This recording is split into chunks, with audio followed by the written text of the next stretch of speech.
എടാ എടാ ചോദ്യപേപ്പർ ലീക്കായ കാര്യത്തിൽ ഡൽഹിയിൽ ഇപ്പോൾ സ്റ്റുഡൻസ് ചെയ്യുന്ന പ്രൊട്ടസ്റ്റിൽ എടാ അവിടെ ഒരു നല്ലൊരു പെർസെൻറ്റേജ് പോലീസുകാർക്കും ബാഡ്ജോ പേരോ ഒന്നുമില്ല. എടാ അവന്മാർക്ക് യൂണിഫോം മാത്രമേ ഉള്ളൂ. എടാ അടി കൊള്ളുന്നവന്മാർക്ക് ഒരു ഐഡന്റിറ്റി ഉണ്ട്, അവന്മാർ സ്റ്റുഡൻസ് ആണ് അല്ലെങ്കിൽ അവന്മാർ പ്രൊട്ടസ്റ്റ് ചെയ്യാൻ വന്നവരാണ് എന്നൊരു ഐഡന്റിറ്റി ഉണ്ട്. പക്ഷേ ഈ അടി കൊടുക്കുന്ന പോലീസുകാർക്ക് എന്ത് ഐഡന്റിറ്റിയാണ് ഉള്ളത്?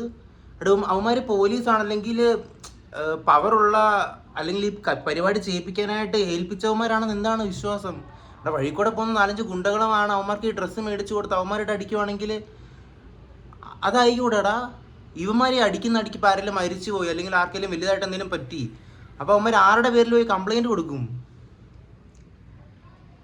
എന്തുവാടാ ഇത്? ഞാൻ ഒരുപാട് വീഡിയോ കണ്ടു, അതിൻ്റെ അകത്ത് ഒരുപാട് വീഡിയോയ്ക്കകത്ത് പോലീസുകാർക്കൊന്നും ബാഡ്ജോ പേരോ ഒന്നും ഇല്ലടാ. അപ്പം എന്തുവാടാ ഇത്? ഇവന്മാർ നോക്കാനും പറയാനൊന്നും ആരും ഇല്ലേ? ഏറ്റവും വലിയ അഡിക്ഷൻ എന്തുവാടാ? ഞാൻ ലഹരിയുടെ കാര്യമല്ല പറയുന്നത്.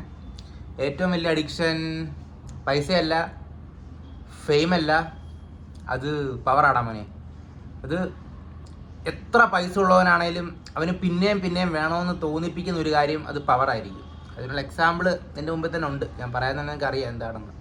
അപ്പം പവർ അത് ആർക്കും വിട്ടുകൊടുക്കാൻ താല്പര്യമില്ല മോനെ. എത്ര വർഷം വേണേലും ആ പവർ സ്ഥാനത്ത് അവൻ നിൽക്കും. അതാണ് മെയിൻ.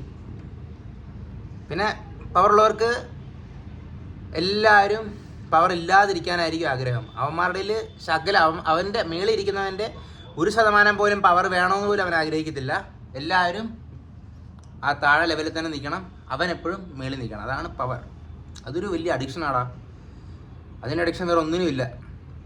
അതാണ് നമുക്ക് നമ്മുടെ മുമ്പിൽ നടന്നുകൊണ്ടിരിക്കുന്ന കാര്യങ്ങൾ.